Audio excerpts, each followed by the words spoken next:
we go. Hello. Let's get started, and you guys can keep working on that. Did you fix it, Wyatt? No? Still working on it. Okay. You might have to log out and log back in. So I'll just keep it recording if you guys need to do that. But you know Ether and Nico's here. And who else said you know Wyatt? Somebody else said they knew Wyatt. I was on a soccer team. Oh, that's right. So everybody say hi, Wyatt. Hi, Wyatt. Hi. Hi, Wyatt. There he is. Okay. Hi, Wyatt. Hopefully you get your sound figured out or your microphone, but we're going to start on page 97 in the grammar book. And Wyatt, I totally forgot to send you the pages, so I'm super sorry. I'm going to have to send them to you after class. I forgot. I had a weird day yesterday, so I'm going to send it to you so you can just watch what we're doing today so you can kind of get familiar with what we're working on, and then you can work on the homework that I send you after class. Okay, let me write a note about that. Send work to Wyatt. Okay. 97 is where we're at. Today we're talking about the difference between phrases and clauses.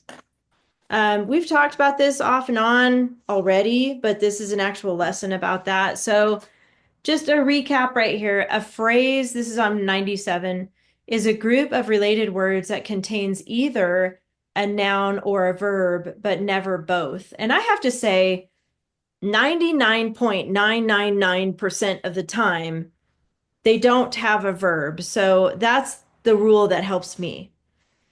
Usually, almost every time, a phrase does not contain a verb. The most common phrase is the prepositional phrase, which you guys know, and that never has a verb. And then it says a clause is a group of related words that contains both a subject and a verb. So we've got like a main clause. It can stand alone as a sentence. It expresses a complete thought. And then we have dependent clauses, and you guys know some of these already. They cannot stand alone as a sentence. It must be added to a sentence that is already complete. So you've already learned 3 types of dependent clauses: the who, which clause, you guys know that one, that clauses, and adverb clauses. But you also know because clauses. So you know a lot of different clauses. Those all have subject verb pairs. That's what's the big difference between clauses and phrases. Phrases do not have verbs. Clauses do have verbs. So here we have some practice in the middle. And I'm going to have you guys take turns reading these groups of words here. They're not full sentences. And then you're going to decide, is this group of words either a phrase or a clause? And then you're going to circle one. So I'm going to start with Owen. Just read the first set of words right here on your page. He approached the log. Okay, first question is, do you see a verb there? No. Approached, Oh, yeah. that's an action. Yep, so there's a verb. So does that mean it's a phrase or a clause? A phrase. It's actually a clause. So remember, clauses have verbs and phrases do not. So that's what we're going to do. Let's just mark it with a verb so we can remember that's the rule. So if it has a verb, it's going to be a clause. If it does not have a verb, it's going to be a phrase. So how about the next one, Ether? Read the next set of words there.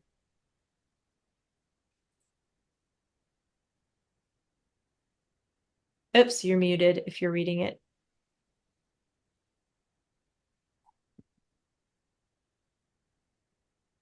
Uh-oh, I can't hear you now. Something happened. Can't hear you. Is it your headset? Maybe it came unplugged.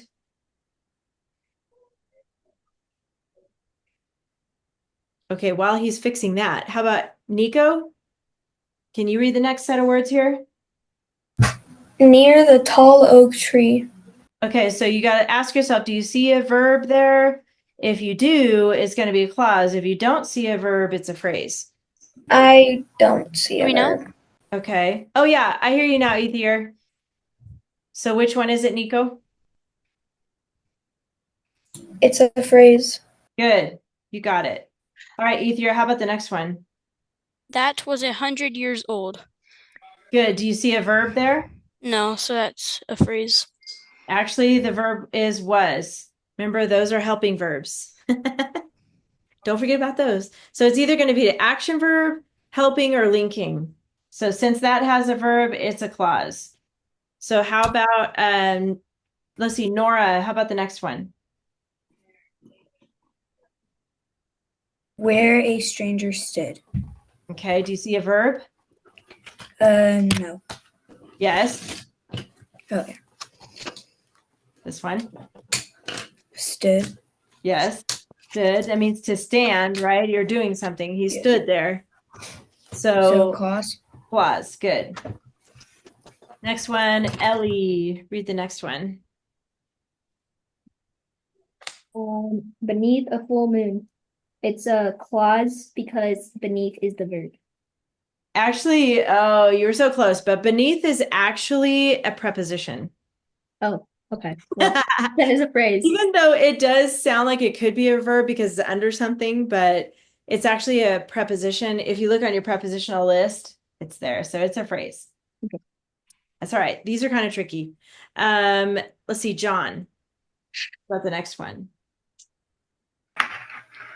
Which shone brightly. That is a phrase. No, it's a clause. Clause. Okay. Shone. That's what the sun is doing, is shining, right? It's past tense, it's shown. It already happened, but it's what it's doing.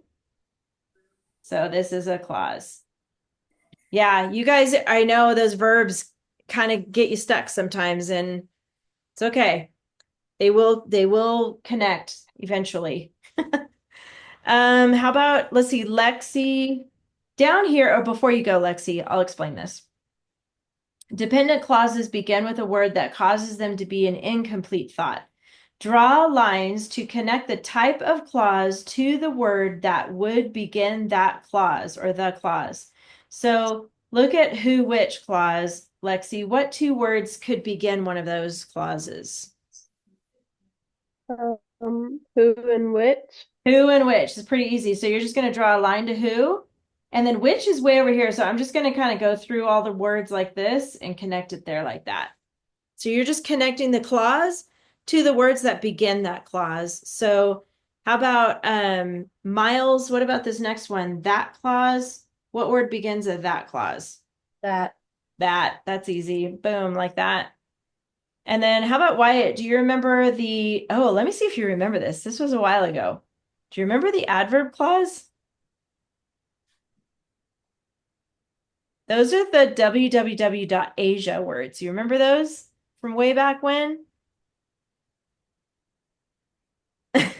No, that's okay. I'll come back to you. How about, did I get everybody? Let me see. Did we do everybody already? How about I go to John? What are the adverb clause words that we can start with? Adverb clause. Those Asia words. Remember those? Yeah. As. As is one. What else? It already has which. if. Well, No. we already got which. Yeah, that goes with the who, which. Yeah. When. Yes. When. What else? That. No, that goes with the that clause. It. Nope. I don't know it that You much. don't remember it? Uh-oh, you guys need to remember that. What about you? Oh, okay, I see Nora, your hand is up. Wow. While. What else? Oh, I think that's it, actually. So when and while. Oh, there's one more in here. Do you see it? Since. There you go. So just to remind you guys, the www.asia is when, while, where, as, since, if, although, because. Those are the Asia words. When, while, where are the W's. And then Asia spells out as, since, if, although. And sometimes we use because in this book. All right. And then none over here is just going to go to then, it, and at. Those three do not begin any clauses that we have in English. So that's it. All right, let's see. Raise your hand. I'm gonna have you guys raise your hand if you know what to fill in these blanks here. Every clause contains a blank and a blank. Nico. It contains a verb and a subject. Good. I'm gonna write that word subject first, but you're right. Subject and verb. Very good. Good job, Nico. Every clause contains a subject and a verb. Okay, we're gonna move on. Go to page 99.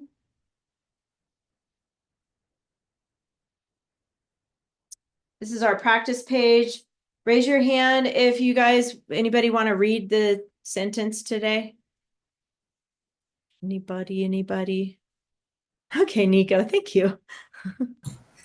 Until that day, Robin had never met a larger man. Usually, Robin towered over others. Okay, good. So that word towered is a word we use when someone is like way taller than everybody else. They tower over everybody else. So usually people who are 6 foot and more, like Nico's dad, for example. I don't know how tall your dad is. Is he like 6'4", 6'5"? Do you know? I don't remember. I think it's 6'11". Maybe. Oh, yeah, that sounds about right. So he's super, super tall, and he does tower over most people. All right, check vocabulary. Maybe. There's one article. Go ahead and find that and label that by yourself. Remember those, Wyatt? We're labeling those articles a, an, and the. And then there's 4 nouns. So, Miles, where are the 4 nouns? Day, Robin, man, and Robin. Yep. Day, Robin, man, and Robin again here. Good. Lexi, what about the pronoun? This one's a little tricky, by the way. Others. Yes, very good. You got it. So others is referring to other people. We don't know who from before. And then Nora, what about the adjectives? There's 2. Larger and towered. No, towered is going to actually be a verb. It has an ed ending. So, but larger, yes. Okay. Look at day in the sentence, and is there a word that tells which day it is? That day. Yeah, that day. By the way, if you don't read that sentence right away when you get to your homework, you have to read the sentence first, is what I'm saying, because you might think that's a that clause, but it's not. It's actually an adjective. All right, and then the 2 adverbs here. Let's see, how about who are we on here? I gotta switch my screen here. Ellie, where are the adverbs? Usually Yes. and until. Not until. That's going to be a preposition. Oh, is it over then? No, not over. So it's going to be, remember, adverbs modify the verb. Oh, you know what? It would help to find the verbs first, but the verb is met. So which word describes like how often? Never. Yeah, that's the adverb. Okay. I don't know why they put adverb first. They should put the verbs first. It's a lot easier that way. The other verb is towered. That has an ed, so that's going to be one of the verbs too. And then I'll just give you the verbs. Had is another verb. So we got had, met, and towered. Those are the 3 verbs. And then Ether, since we got those verbs, what are the subjects?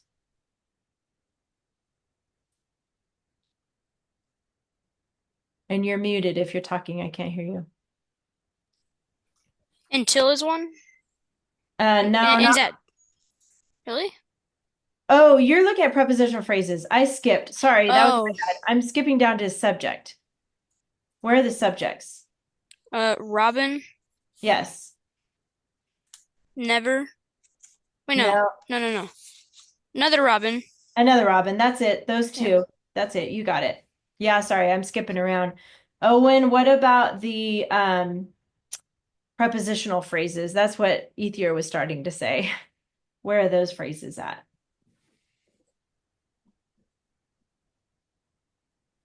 They're going to be the words that don't have a label yet. Okay. Towered over others. Over others, it starts with the word that doesn't have a label. This is a preposition. So over others, where's the other one?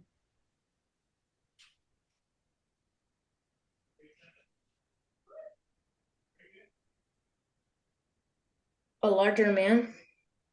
No, it doesn't start with an article. It starts with a preposition. So look for another word that does not have a label yet on it. I see that. I see you guys raising your hand, but hold on. Let's see if you can find it.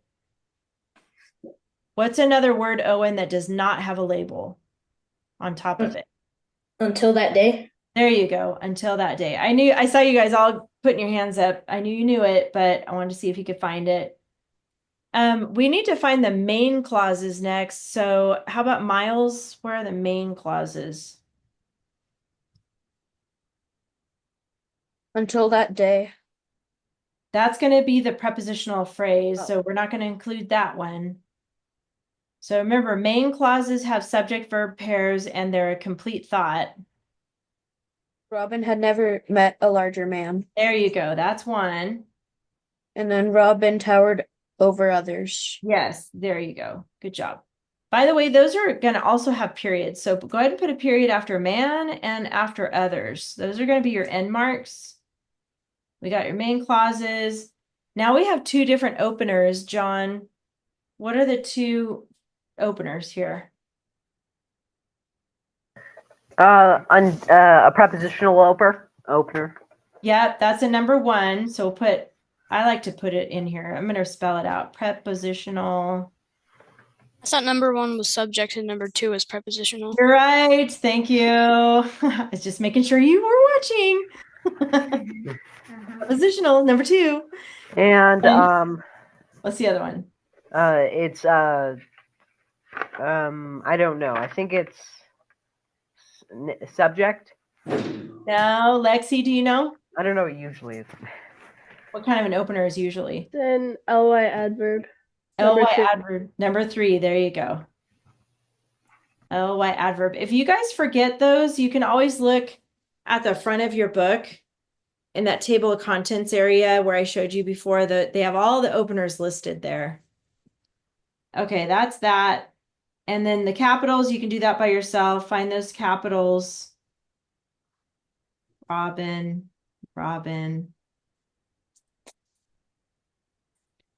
Okay, so Wyatt, do you remember these grammar books like this? Doing it last time like that? Yeah, kind of. So you're going to do, and I'll send you these by email. I'll send them to your mom. And you're going to read the sentence, and then you got to go through the list and find all the things, okay, to label it with. And if you need more help with that, you can just let me know, and I'll help you with that later, okay? But that's what we do in class. We do one page together, and then your homework is the next 3 pages. So that's it for grammar in class. So you can put away your grammar books and get out your history books.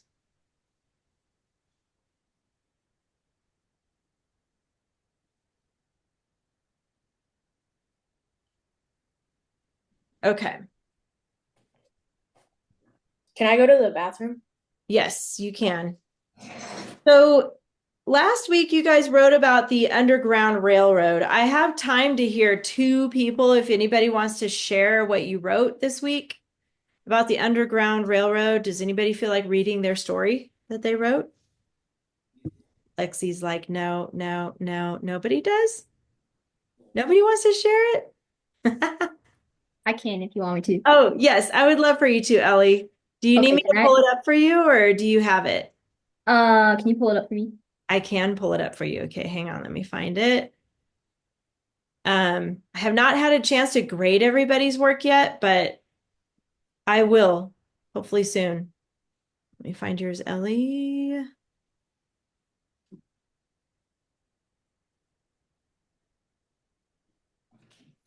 Okay, let me share my screen. I'll make it bigger so you can see it better. Hold on, let me make it bigger too. Okay. Okay. Longing for freedom. Amanda and Henry fled rapidly from their master's home, the place where they had endured so much suffering and pain, where they had been separated from their parents, the place where slaves were beaten and tortured. Tortured. That word was pounding through their heads as they imagined what would happen if they got caught by the deplorable bounty hunters. On and on the siblings ran, never ceasing because they'd never die at the hands of a bounty hunter. And then it goes to the next point of view. Master Lawrence shot out of bed. He had a terrible feeling something was wrong. Gradually, the old man slipped out of bed and peeked into the slave's bedroom, which was a cramped, musty room with hay and potato sacks for beds. His eyes widened as he realized two of the beds were vacant. Those beds belonged to two slaves named Amanda and Henry. Henry lay flat on his back in the uncomfortable false bottom of the wagon. He and Amanda, who was his sister, had made it safely to the station.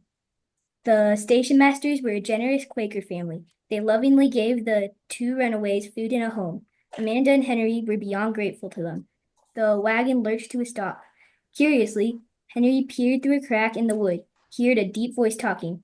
Why did the wagon stop? Who is talking? What is happening? These questions were swarming through Henry's head as he struggled to get a better look. Suddenly, a wet dog nose blocked his view. Henry tried not to gasp in surprise. These people were bounty hunters, most likely sent by his master. This was terrible.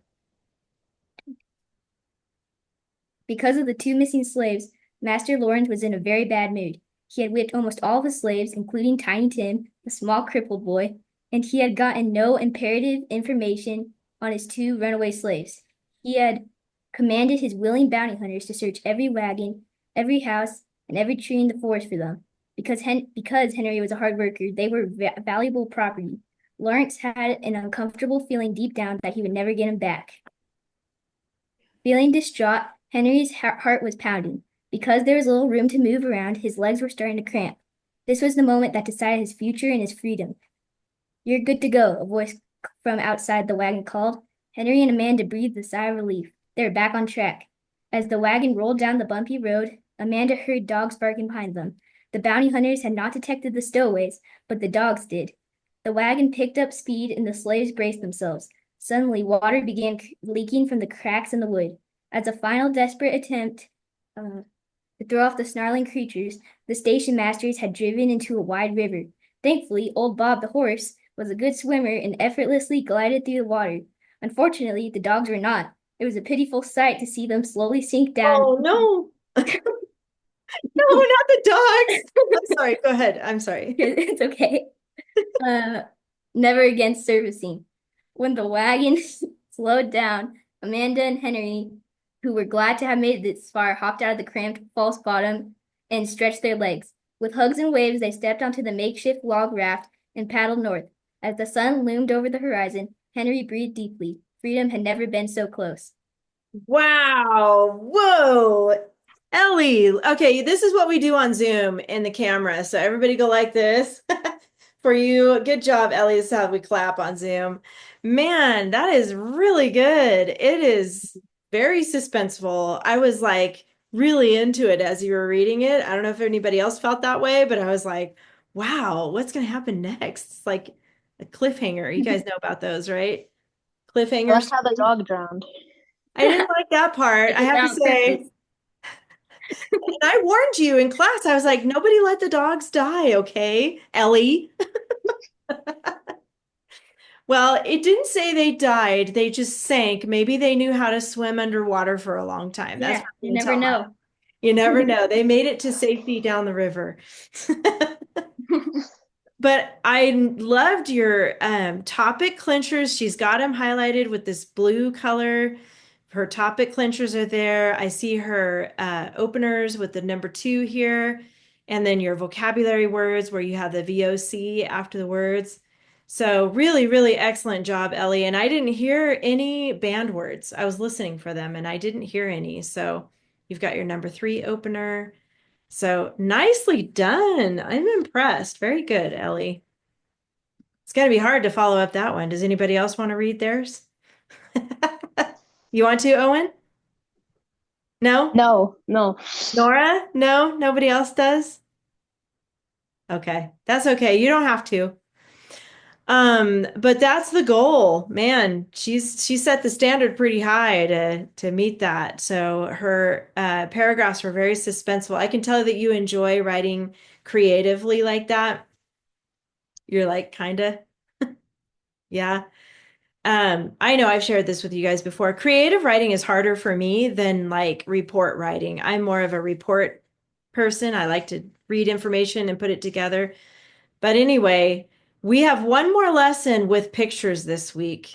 So go ahead and turn in your books to page 142. This is the last one with pictures. So if you like this style, you're going to like this one. If you don't like this style, well, too bad. We're doing it anyway. Page 142 is where we're going to start. We're talking about the Civil War. Anybody know anything about the Civil War that you want to share? You can raise your hand on the emoji hand, and then that puts you up on my screen here. Anybody know anything about the Civil War? What were they fighting over? Anybody remember? They were fighting over slavery. Yes, over slavery. Do you remember? We kind of talked about it last week with that Underground Railroad. Who was for slavery and who was against slavery? The North was for against slavery, and the South was for slavery. Yes, and it's within the United States. So we're not talking about other countries. It's all within. That's why it's called civil, because it's between civilians, right? It's civil. It's within our own country. And I have Oh, a go ahead. bullet. I have a bullet from the Civil War. Oh, wow. Oh, you have it with you. Wait, let me take this off the share. I got to see this. Wow, that's big. Or maybe it just No, looks big in the camera. it's pretty small actually. Is it? What is it made out of? Do you know? Lead. Lead. Okay. Owen, did you want to say something? That's cool. What year was the Civil War? John, do you know? 1863 to 1865, I think. Oh, Or 18, I don't know. It says 1861. 1861 to 1865 in the You book. were really super close though, right in that era for sure. How did you find that bullet? Did you get it at a museum or something? I got it for my birthday. Oh, you don't know where it came from? Yeah, I don't know. I got You it from don't my know? grandma. Oh, well, that's pretty cool. Man, you have some interesting artifacts. It's like your bedroom is a museum. We should come see your bedroom sometime just to see your stuff. Owen's I've al- seen it. I've already seen his bedroom. Does he have a lot of artifacts in there, like old stuff? Yeah, he has a safe full of old money from different countries. That's pretty cool. Well, you brought us like some things to share in the class too. A lot of stuff from like way back, like this era in the 1860s. I mean, this is like more than 200 years ago. So that's crazy that you have a bullet from there. It looks different than bullets we have now. All right, so we're starting on this page 142. This has historical information. So I'm going to read this first to give us some context. Then you're going to look at some pictures and come up with your own story. But remember, your story has to fit within the era of the Civil War. So it's important for you to know the background with it. So I'm going to read this and then we're going to talk about it. So by the way, we just finished the Underground Railroad. That's when the slaves were escaping and they were getting away from slavery. They were trying to get to freedom. That happened between 1830 and 1862. This Civil War began in 1861. So there's a little bit of a crossover of time frames there. But obviously, the Underground Railroad happened right before, but it lasted for 30 years, which I didn't realize it lasted that long, but that's a long time where slaves were trying to get to freedom during that time. Okay, so it says, during the Civil War, 1861 to 1865, Americans fought Americans. When Abraham Lincoln was elected president, the southern states feared that slavery would eventually be outlawed. The South had many huge cotton and tobacco plantations that depended upon slave labor. So the southern states tried to leave the Union to form their own separate nation called the Confederate States of America. And by the way, the Union, those are the states that remained loyal to the United States government. That's what the Union represented. They were the states that remained loyal to the United States. And they were trying to leave that and form their own nation called the Confederate States of America. They even elected their own president, Jefferson Davis. So the South was trying to separate from the North and make it their own country. President Lincoln did not believe that the South had the right to leave the country. So he did not remove U.S. soldiers from the South. So the soldiers stayed there and continued to fight. So basically, they didn't have enough power in the South to create their own nation because the military was there. On April 12th, 1861, Southern Confederate soldiers attacked Union soldiers at Fort Sumter in South Carolina. The Civil War began. Both sides fought for what they believed was a just cause. The war was America's bloodiest and deadliest war ever, killing about 620,000 men and boys. The Civil War is sometimes called the Boys' War because so many teens, those are teenagers, fought in it. And some of you are teenagers here even. Some of the youngest boys were drummer boys. They had the important roles of relaying orders across a camp or battlefield with their drum beats. Drummer boys were also stretcher bearers. It was their job to search the battlefields for wounded soldiers and bring them to the medics. Some drummer boys became fighting soldiers. Johnny Clem joined the Union Army as a drummer boy at 9 years old. Some of you are 9 or know somebody who's 9 years old. That's not very old. He became a sergeant at 12 years old and was most likely the youngest Union soldier. And there's a picture. This is probably Johnny, and this is probably just a random Union soldier there. But that's the background for the Civil War. That's what was going on. You had the Union, which was part of the United States, and then you had this Confederate America that they were trying to build. They never made it to make it its own nation, but they were at odds with each other. One side wanted slavery and the other side did not want slavery. Owen? Why does it say I'm a drummer boy? That you're a drummer boy? Yeah, Because how old are you? 10. Okay. You probably would have been a drummer boy. It's crazy, huh? Yeah. I typed that you're a drummer boy on. Oh, you did that. Oh, I didn't see that. But John, you would be that guy, right? Anyway, let's go to page 143. And Wyatt, I don't know if you remember doing this way back when you were in my class before, but we used pictures to write stories. Do you remember when we used to do that? Okay, good. I'm glad you remember that. So you're going to do that with these pictures right here. Ethier, did you have something to say?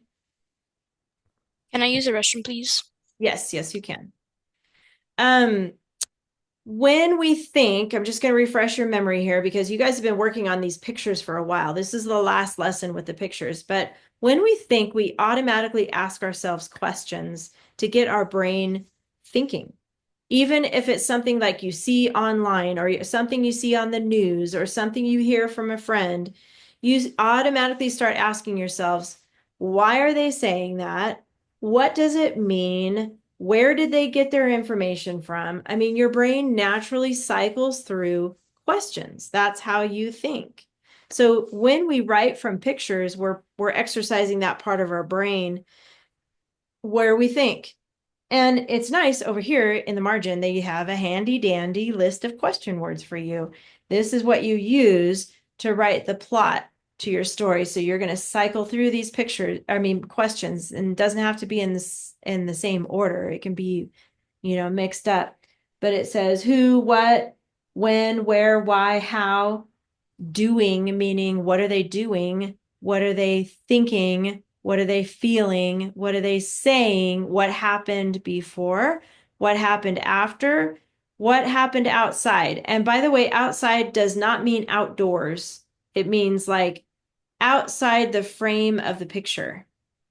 So maybe there's a giant crowd out here that we don't see here, or maybe there's a bunch of injured soldiers all over the place, more than just these two for that picture. So think about what could possibly be outside of the frame of the picture, and that will help you come up with a good plot. All right, central fact is first, though. That's right next to the Roman numeral. And who remembers what the central fact is? What does that mean, the central fact? How do we know what the central fact is of a picture? We've talked about this before. Crickets. The main idea of the picture. Pretty much, yeah. You're close. You're super close. Thank you, John, for saying that. It is like what is literally in the picture. That's the central fact, is literally what's in the picture, not necessarily made up stuff, but what you actually see in the picture. So looking at that first picture, Miles, I'm going to have you go on this one. What do you see literally in that first picture? Boys marching with Boys weapons. With weapons. And what else? One boy is holding something different there. A drum. A drum.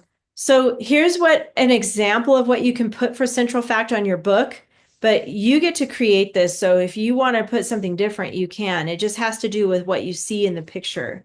So I'm going to put boys and marching, and I'll put weapons here. Those are my 3 words. I could draw a drum if I wanted to, but I'm thinking maybe for the next one, I can start talking about other details like the drummer boy, right? Or drummer. Drummer, put that here. And we could give the drummer a name. It could be Johnny, but that was just a name that was actually in history. We could call him Johnny. Ethier, did you have something to say? Do we have to write everything that you're writing? Can you write whatever we want to? You can write whatever you want to. This is just examples. Good question, because remember, this is your story. Just like Ellie read hers was her version of the story. So everybody's going to have their own version of this story. So, let's see. How about Lexi? We're going to leave these blank right here before Lexi goes. Like we did last time, this keyword outline is optional. This is the only time I'm going to let it be optional. Normally I make you have to do it for part of your assignment. It's optional to use this. If it helps you when you go to write, use it. If you don't need it and you want to just sit down at the computer and just start typing as the thoughts come to you, that's okay too. I'm okay with that just for this assignment here. But in class, just so we can get our juices going in our brains here, these are our creative juices, we're just going to brainstorm together. So Lexi, looking at this picture here, what is the central fact of this picture? The drummer boy is looking for hurt soldiers in need of medical attention. Okay, good. And they probably are wounded or hurt. They could be dead. I don't know if he had to pick up dead people. That would be awful. it would be hard to even just help wounded people. I mean, you can imagine Yeah. people who've been shot. It's awful to imagine such a young person having to deal with that. But yeah, so the drummer boy, we could say looking at or helping wounded, just kind of giving you some ideas of things you can put here, but you don't have to copy mine. And by the way, Wyatt, I'll email this, like I said, to you later, and then you can work on it, okay? But just to be thinking of what kind of a story do you want to write with these? You can call this drummer boy Johnny if you want, but you don't have to, okay? And you can decide if he's with the Union, which he probably will be because he's helping the Union soldiers here. But remember, he was a stretcher bearer. Do you guys know what a stretcher is? You heard of that before? Stretcher? It's where you put a person who is wounded and shouldn't walk on a sort of bed-like thing. Yeah, it's almost like a cot. If you know what a cot is, it's basically like it's got poles on it, and guys can pick them up on either end and they lay on it. So that's what a stretcher is. And they do that if you need an ambulance or something, they sometimes put you on a stretcher. So I'll just put stretcher bearer. And if you need to go back to that page before that talks about the history of this to help you think of ideas, you can do that too. Let's look at the next picture down. Let's see. How about, let's see, anybody want to volunteer to talk about the third picture? He got a card that said that he advanced to a soldier instead of a drummer boy. Oh, I like that. He got a card that says he advanced. That's cool. I was thinking Civil War and medal, and he gets a medal. Okay. Like a Medal of Honor, maybe? Anybody else have any ideas of what that third picture Yeah, is? the picture does look like he's holding a medal. Yeah. I don't know why it's it must be in a box. I think sometimes they keep, and then they I pin think it it's on like a the- glass case or something. Oh, yeah. That's true. Owen, what do you think?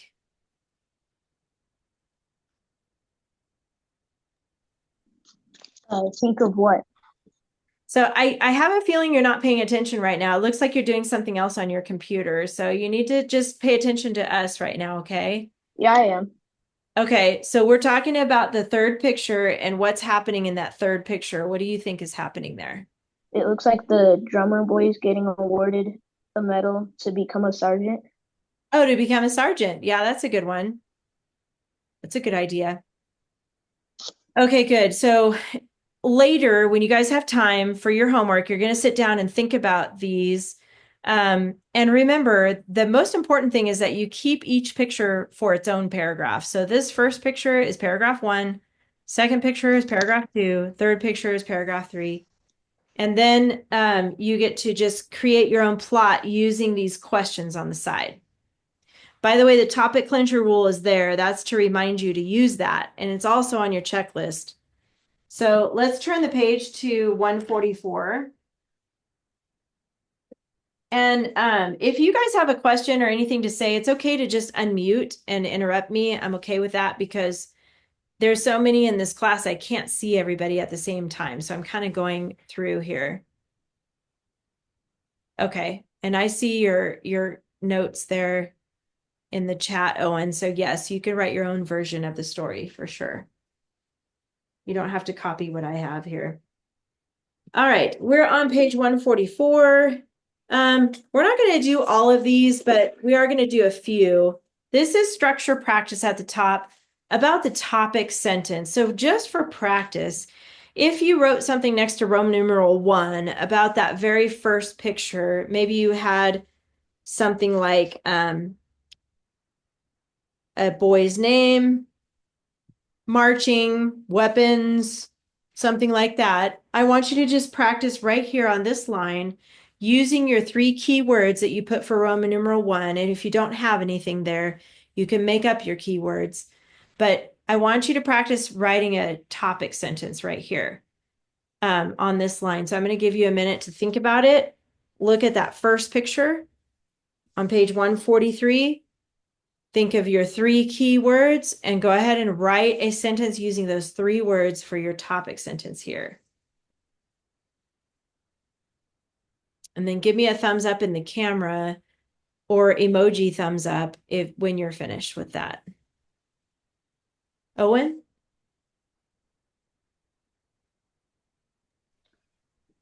Is Civil War one word or is it 2 words? You can count it as 1 because it's the name of the war. So yeah, you can, on your keyword outline, you can count it as 1.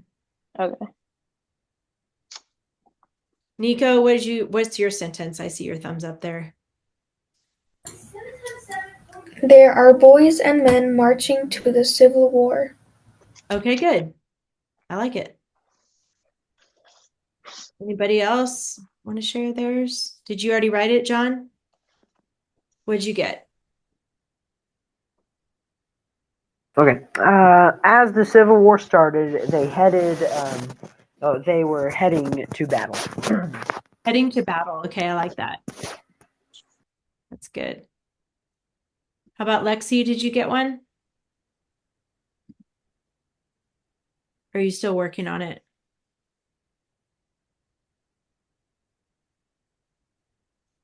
You're muted.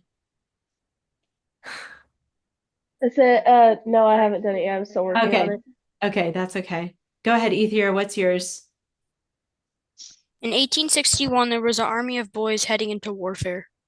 Oh, nice. I like it. Miles, did you get one? Almost. Almost. Okay. That's still right. That's okay. Keep working on it. How about Ellie? Johnny and his fellow soldiers marched diligently to battle. Nice. Nora, did you have one?